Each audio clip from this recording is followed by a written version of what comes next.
clarify, I've oversimplified things quite a bit. There's both an Eastern and Western side of things, and I'm going to be focusing mainly on the way money developed in Western civilization. And that's due to the fact that I think it had the most impact on the way we see money here in America currently. So, to start things off, I just want to discuss the first coins that were ever created and what currency meant to the ancient people. So, to start with, I'm going to discuss the Lydian stater, which was the first ever type of currency created in Western civilization. And these coins were made out of a special alloy of silver and gold due to the lack of knowledge they had on metallurgy in the early years of the Lydian stater. Just to name off how the system worked, they had the stater, which was worth about a week's wages for a soldier back then, and then the fractional units, the hectae and the hemihectae. Those units consisted, the hectae, 1/6 of a stater, and the hemihectae, 1/12 of a stater. This is all around 650 BC, so about 2,700 years ago, these coins were created. Soon after, though, we come to the Greeks, who decided to take on the Lydian tradition of using coins in trade. And most of what these civilizations would use this for was trade between each other and with other nations, and it made things a lot easier to trade with mercenaries as well, because barter didn't always work between people. You didn't always have what the other guy wanted, and so sometimes you had to trade for the item that he wanted in order to get what you wanted. So gold and silver coins just kind of created a medium for everyone to use in order to have a resource on hand that everyone always wanted to get what you needed. So when the Greeks adopted the Lydian coinage, they didn't use a stater. Instead, they created the drachma.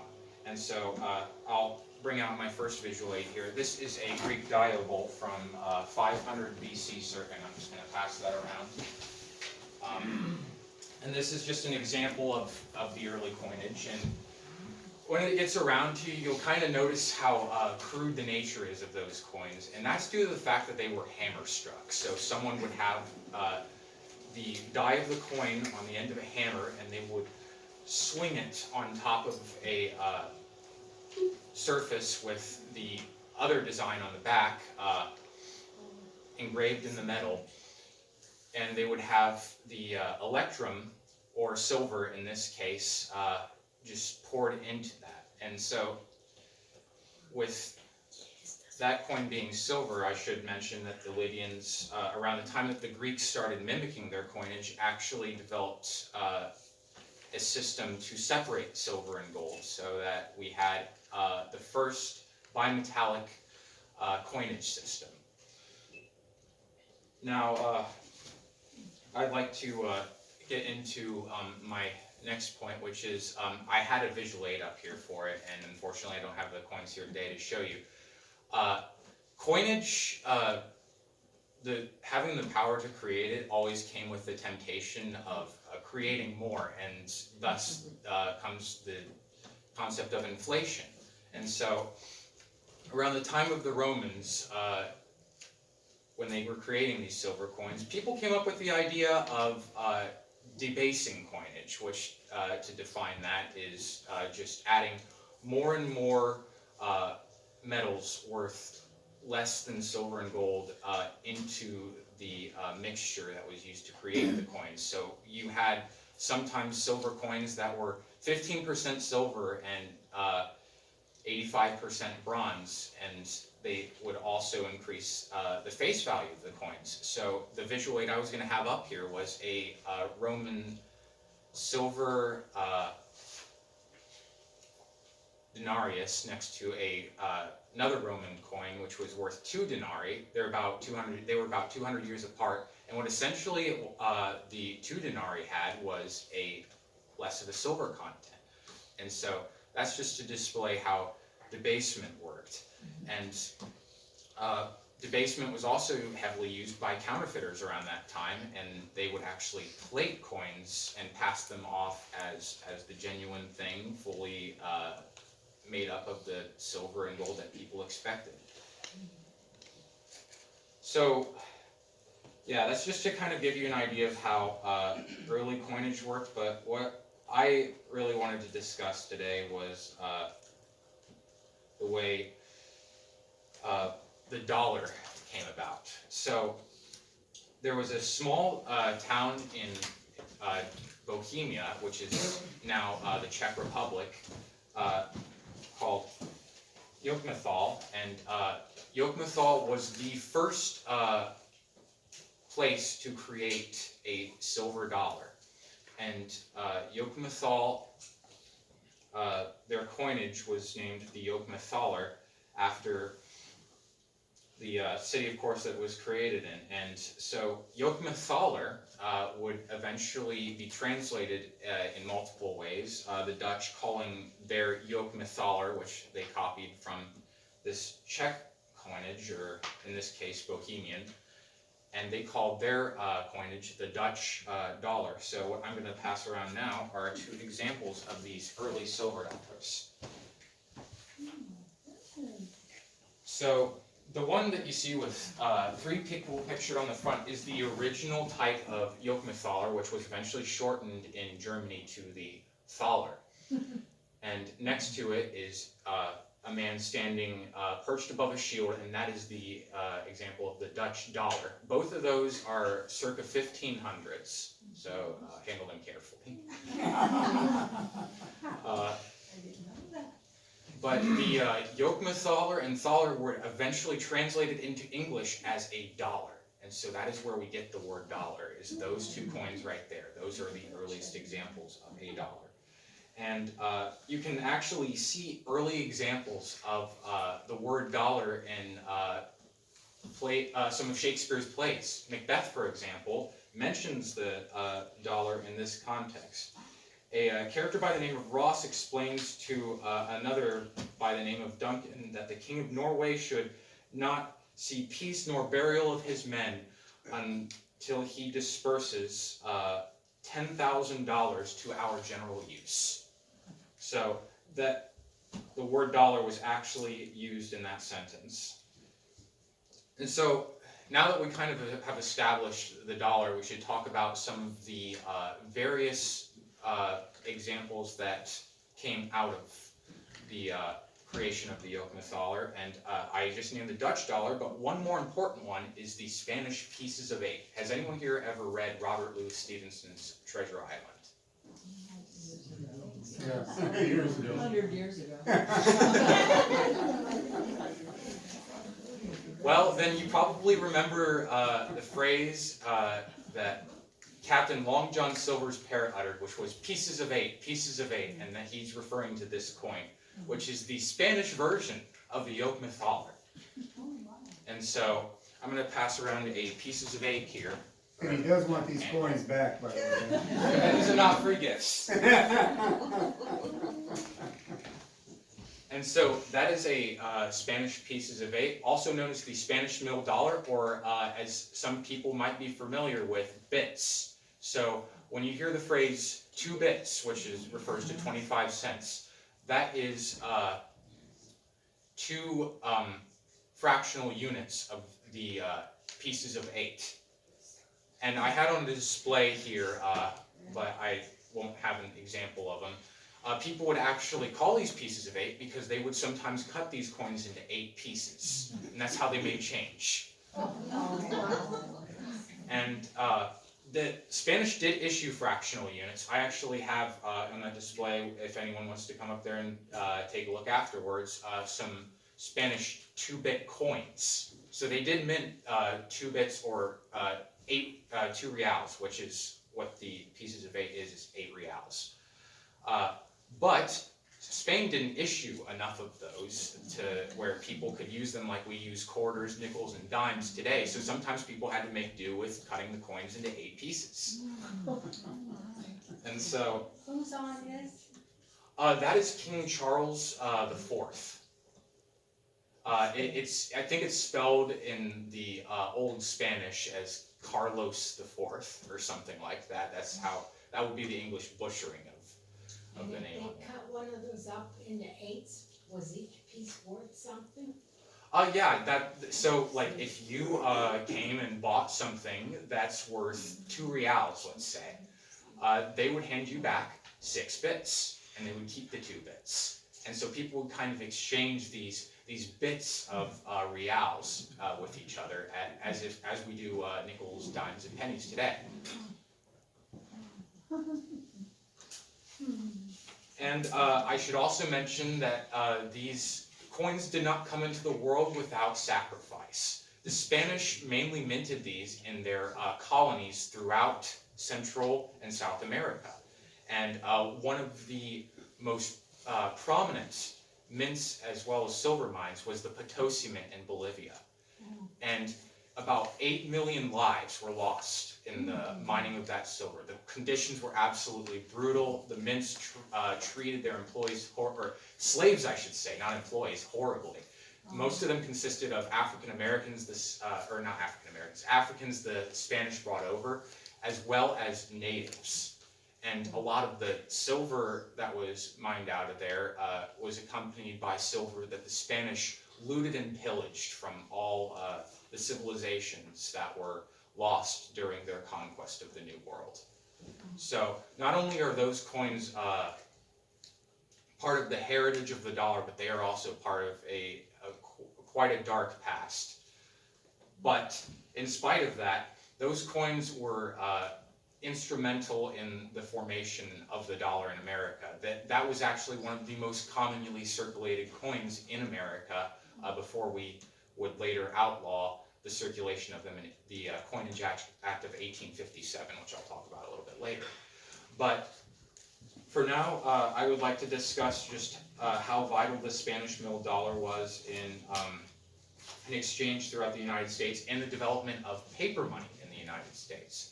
So paper money was originally viewed by Europeans, colonists alike, as a sort of evil. It had a sort of morality to it, because what accompanied paper money was usually the temptation to print more, just like with debasement. And so governments were always tempted by, hey, let's make more money and that will solve things. And so paper money easily brought on that temptation, which is why it was seen as such an immoral device back in the 18th century. In spite of that, we did it anyway. During an event in the 1680s called King William's War, we saw the first paper money in the colonies. And this came about when essentially the entire colony of Massachusetts tried to participate by raising an army to siege a French-Canadian fort, and it failed miserably.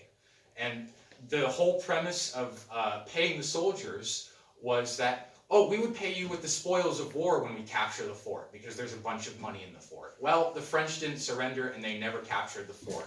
So they were left with a bunch of soldiers that were wanting to get paid. So what happened as a result? They didn't have the coin on hand to pay the soldiers. They just issued them IOUs. And those IOUs were good in the colonies for about 20 years. So people would pay their taxes even with it. And that's mainly how they got rid of that currency, was they brought them out of circulation by recalling them through taxes. And so that was the death of the first paper money set in America. But it should be mentioned also that the French didn't even have coin on hand. They were short due to a loss in shipment of the soldiers' pay, and so they issued their soldiers playing cards. And so playing cards would actually circulate within New France up until the late 18th century as legal tender. But yeah, that's a complete side note. Getting back to the colonies, we saw, what, did you have a question? How much were the cards worth? They would actually put the denomination on the playing card. So the person who signed them into circulation would put like 10 francs or 5 francs on the playing card. and that would tell you how much it was worth. So it was a very crude design, but as you'll see with a visual aid I will pass around here pretty soon, paper money back then was pretty crude.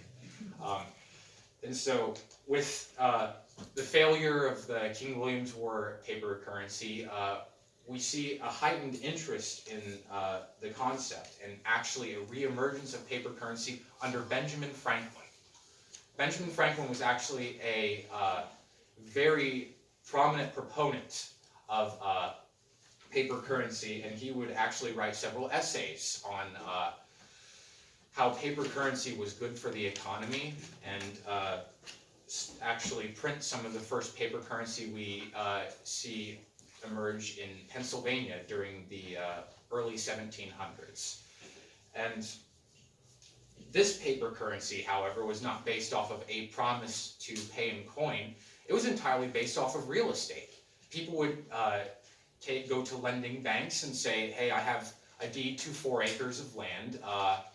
Could I just get a loan based off of that? And so they would loan you these paper bills, and your land would be taken into consideration as collateral for that bill. And so these bills would eventually be brought out of circulation by repayment of that loan. And so that was how they controlled inflation pretty well around the mid-1700s. But the English started to see the circulation of this paper currency and how popular it was getting in the colonies. And so they reacted with complete disgust. And so we have the Currency Act of 1764, which was one of the main sparks for the start of the Revolution. Essentially, the English outlawed all paper currency issued in the colonies as illegal tender. And this upset a lot of people, as the paper currency was an extremely successful device, and many people saw revolt as one of the possible options. And so eventually, with the Stamp Act and the acts that followed and the quartering of British soldiers, we revolted against the British. And so we have the issue of the first Continental Currency under the Continental Congress.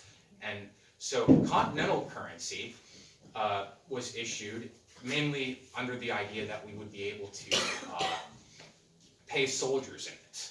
And so I have here an example from 1776 of Continental Currency.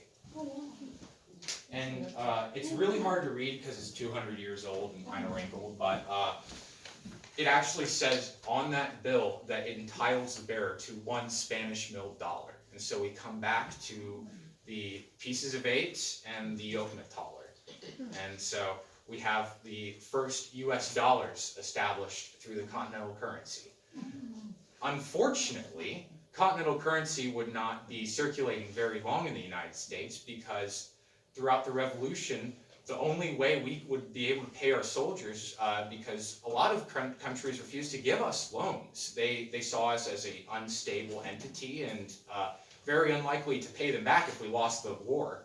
So our only solution was to print more and print more. Luckily, that's an early example, and they only printed about 3 million of those. But by the end of the Revolution, there was about 300 million of them. And how much is that worth? Well, it was $1, but by the end of the Revolution, it was worth 2 cents. So soldiers were in an uproar about this. There was no way that they were going to be able to make a living and pay their bills with these worthless Continental notes. And so we had to come up with another solution. And so one of the proposals was the establishment of a national bank. Alexander Hamilton was a huge proponent of this. Opposite of him, Thomas Jefferson. Both of them just went at it about how constitutional this national bank would be, as it was considered by many unconstitutional for the federal government to erect a corporation, which is what a national bank would be. It was not specifically said in the Constitution whether we could put up a national bank or not. But under the Fifth Amendment, they figured that the issuing of currency as well as the collection of taxes was something owed to the states. So we eventually did get a national bank, but how did that come about? Well, Hamilton brought forth an argument as to the constitutionality of national banks. And the constitutionality under his argument was that the federal government is given the power to raise an army. So how does it pay that army? Well, the only way it can pay that army is by being given the power to raise the money to pay the army. And that would require the creation and collection of money. And so Washington took his veto pen and put it aside, and the first national bank was established in 1791. Under this national bank, it would see regulation of several state banks, which would emerge over time, and private banks as well. So just to explain a little bit about how currency started to work after the Continentals were retired, private and state banks would actually issue their own currency. And so in the United States, you would have a system where I would have like $5 in gold, and I would deposit it with a state or private bank, and they would issue me a bill, which I had on the slide, but I'm just going to take out of here to show everyone. An example of a bill issued by Virginia in 1848. And those bills were considered as good as gold if you redeemed them with the bank. The bank was expected to give you your gold back, but most of the time people wouldn't redeem their bills for gold because gold and silver were heavy. And so no one wanted to carry around a whole bag of coins, and so they'd rather carry around these paper bills.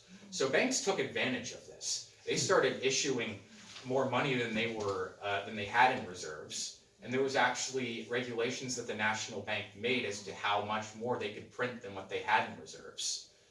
And so as a result, you had a lot of inflation and speculation, and some banks were just downright fraudulent.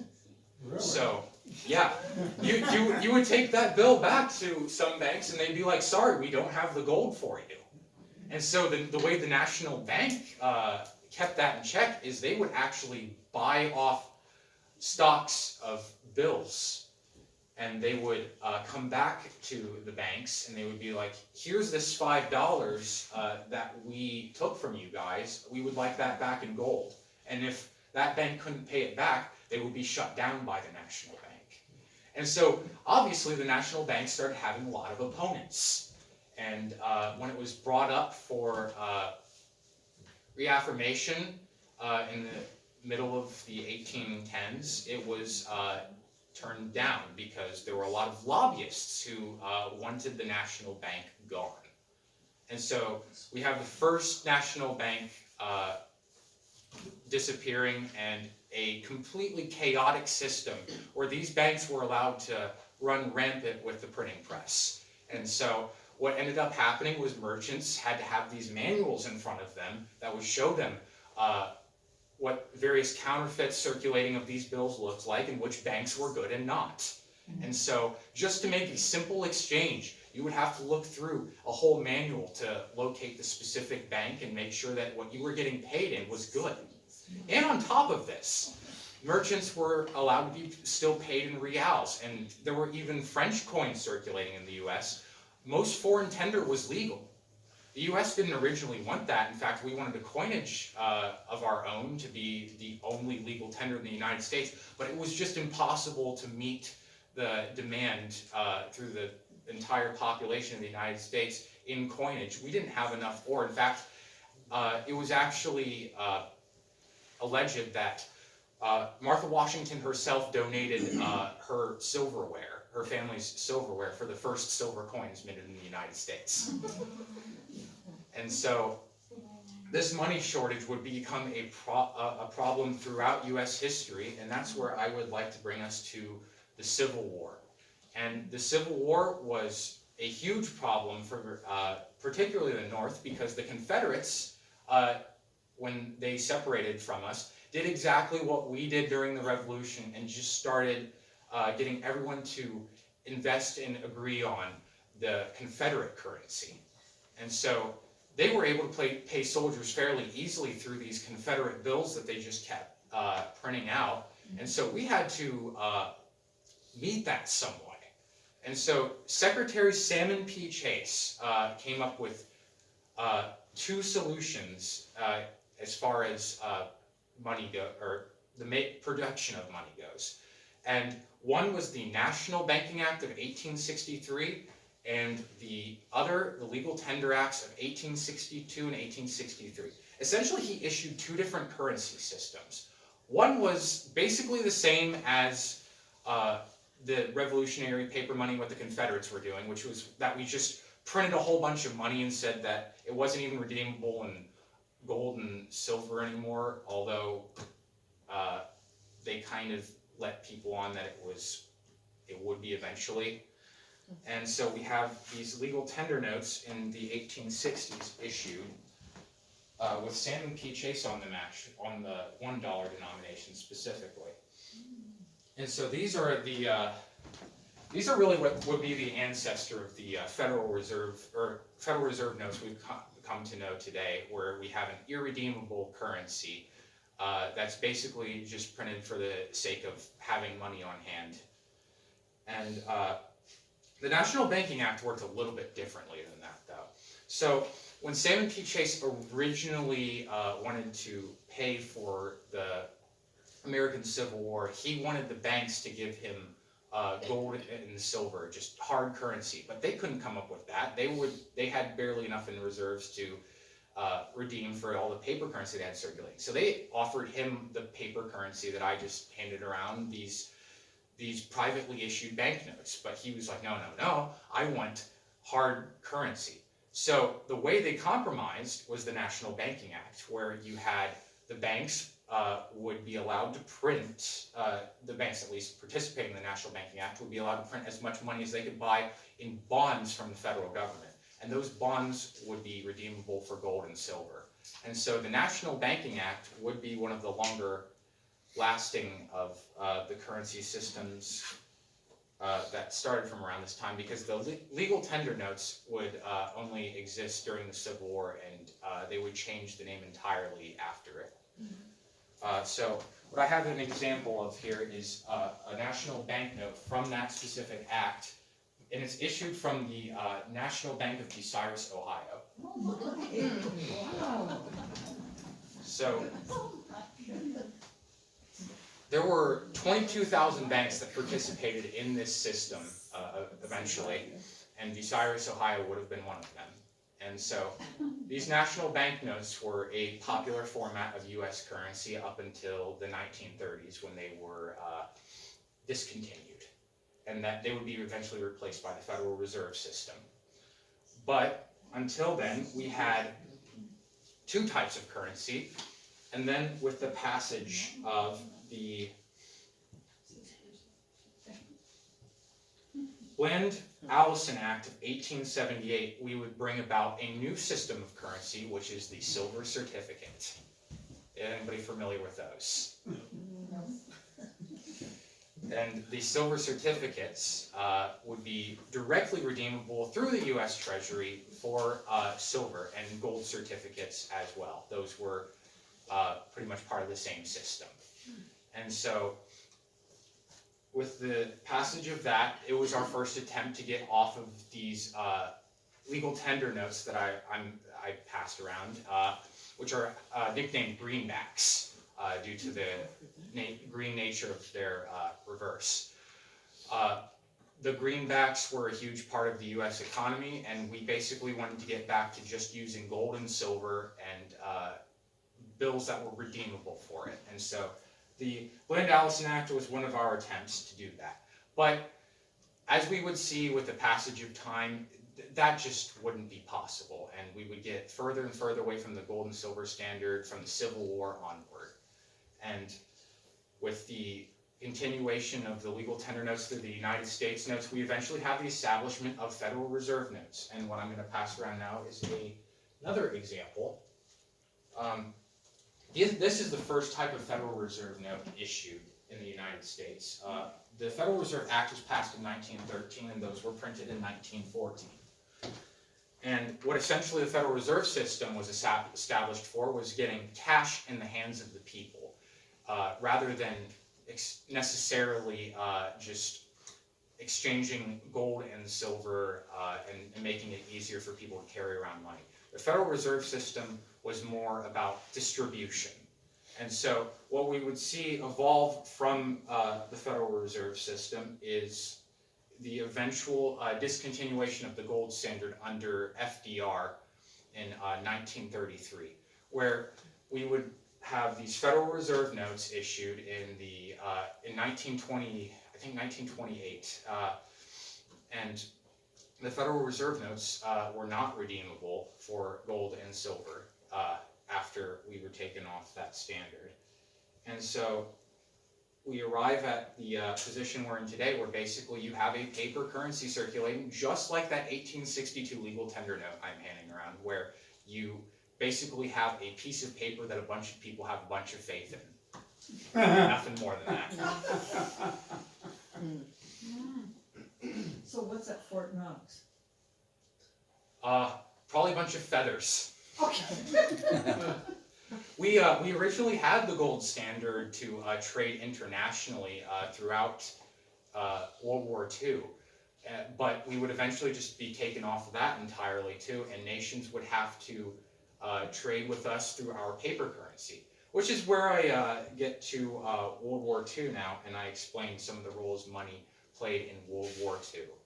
And so one of the major roles paper currency served as was a platform for nations to kind of propagate messages. So we have a victory note up there issued by the United States to the Philippines with the words "victory" inscribed on the back as a way to give the Philippines, or the Filipino people, a sense of liberation, that the Japanese have been overthrown and the war has been won for them. But we also have the Japanese notes, which I did not unfortunately get to bring in today, but were issued by the Japanese as a way of asserting their dominance over the Filipinos by saying, hey, we control the currency system, now we control you. And we would also see money used as propaganda leaflets, and there were actually $1 bills dropped around in the US and various other countries with messages on them regarding World War II. And people would pick them up because they looked like money originally, so they would read what was on it and get the sort of message. But one of the main rules I wanted to explain was the way paper currency, or not paper currency, the US currency's role in commerce between nations. And so we have some World War II notes over here, and I'll pass these around too, I guess. These are two emergency issues by the United States during World War II, where essentially they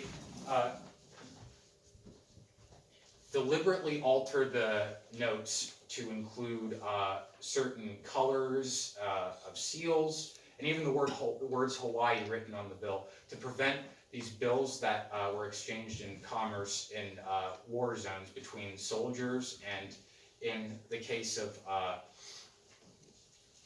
December 7th, 1941, Pearl Harbor, the Japanese raid on Hawaii and further security that followed.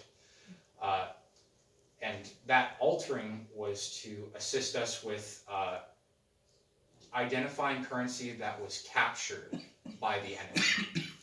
And so when we exchanged these bills in commerce, we made sure that we were helping our allies and not helping our enemies by issuing these special bills. And those were the two main points I wanted to touch on. There was also, as a side note, camp money issued by soldiers in camps, where they would exchange bills with the writing of someone who was considered an official at the camp to circulate amongst soldiers to trade for goods and anything they might need while at war. And now I come to the evolution of the dollar in the modern age and decimalization. Is anybody familiar with the term decimalization? Well, essentially decimalization was sort of the metric system for money, which it's funny that we still use the old system in the United States, but yet we were pretty quick. In fact, during the revolution, we actually converted to a system where we used a 10-based money system. So we had 100 cents in a dollar and $10 in an eagle and so on. But what we originally used, and what a lot of countries originally used before we converted to decimalization along with everyone else, was the English system. And I am so disappointed that the slides didn't work, because I had a visual aid to display the way the English system worked, and it was extremely complicated. We had a penny divided into 4 different units, farthings. So 4 farthings was a penny, and then 6 pennies was a sixpence, and then 2 sixpence was a shilling, and then 20 shillings was a pound sterling, 21 shillings was a gold guinea, and 5.5 shillings was a crown, and it was just a mess. And so we decided, you know what, we're going to go with a 10-based system that's a little bit more simple, and soon a lot of English-owned nations like Canada would convert to the dollar as well, due to the complication of the English system. And England itself would actually eventually convert to the 10-based decimalization system, but it wasn't until 1971. And 1971, which it would have been September 15th for the English, was actually considered a sort of year 2000 for them. Everyone thought the world was going to end there when they converted over to the 10-based system, because all these English banks operated off of this 4 farthings equals a penny and so on system. And so the world obviously didn't end in England in September 15th, 1971, and they were able to convert over to the decimalization system, which they now have 100 pence equals a pound. And it was actually fairly easy for them to convert over, despite what they were thinking, because they were actually able to use the old machines still by figuring out how many shillings would fit into a 100 pence pound. And just some of the last things I wanted to address was the design element of currency. And it was actually way more important to people than it is now. Like, a lot of us pass off quarters and bills without really thinking about the design of them. But there was actually some uproar over a specific design in the United States in 1916, when they changed the design of the quarter to the what's called the Standing Liberty Quarter. And I'll have the examples up here afterwards if anyone wants to take a look. I made sure they were fairly worn, because the design was a bit risque. And in 1917, they were not very excited about risque images. And so a lot of people were up in arms about the risque design of the Standing Liberty Quarter. So in 1917, they changed the design so that the area that was originally exposed on the Lady Liberty was covered in chainmail. And so people's feedback was obviously really more important back then as far as the design went, but there was also practicality. And I have an example up here of a coin you all might have seen in circulation before, the Susan B. Anthony dollar. This coin was only made for 2 years. Can anyone figure out why? I don't know, it was the size of a quarter, wasn't it? Yeah, exactly. I was like confused on it. Everyone was complaining about it, and so they eventually just discontinued them, and because they were just too close. And it was the same with actually a piece I have up here, the 20-cent piece, which was only issued for about 10 years by the United States government. And some issues were actually just strictly for collectors because they took them out of circulation pretty quickly within a few years of issue because people just couldn't distinguish these from a quarter. Is the Sacagawea a quarter, or that much different?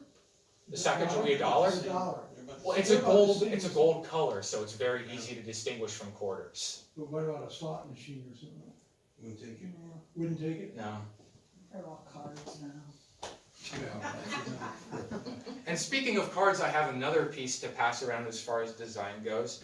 Fractional notes. The United States actually issued 10-cent bills and 25-cent bills and 5-cent bills. These were originally, during the Civil War, redeemed often for postage, but they were eventually issued for general circulation. But they were just so small that they, compared to the bills that were circulating around back then, which, I mean, these things are huge. So just like trying to get your 10-cent bill out through your large $1 bills was a bit of a task.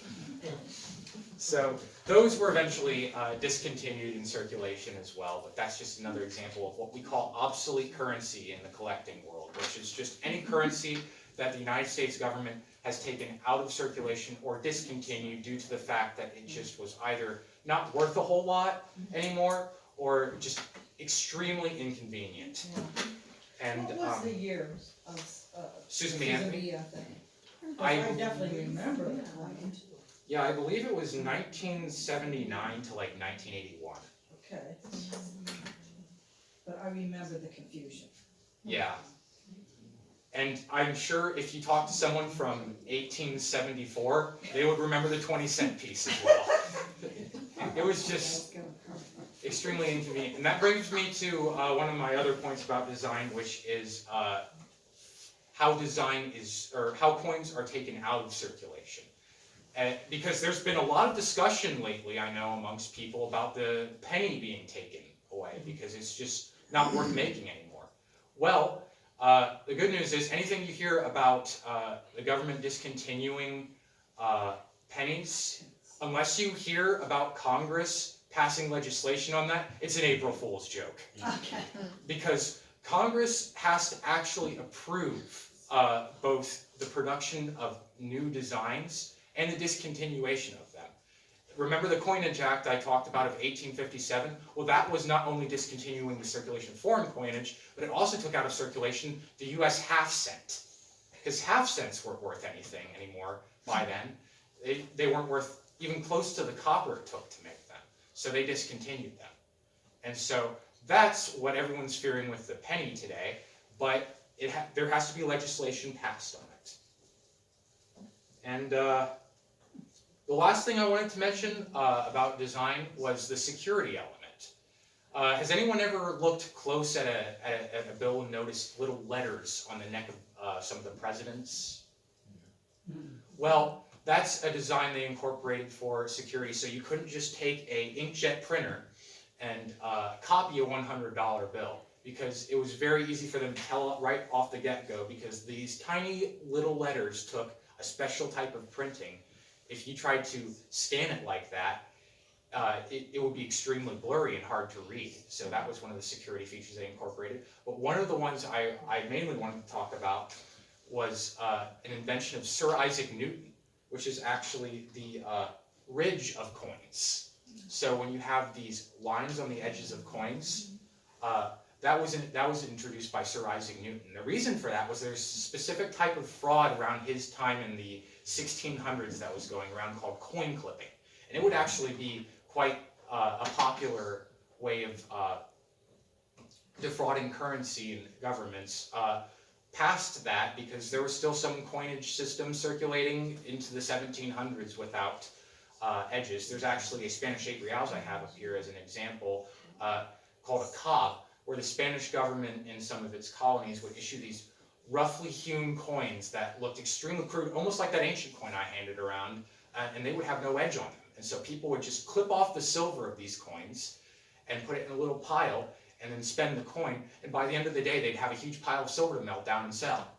And so this edge device that Sir Isaac Newton invented was to prevent that, because if people clipped off the edges, there would be no reeded edge design, and the merchant would look at it and say, well, that looks kind of fraudulent.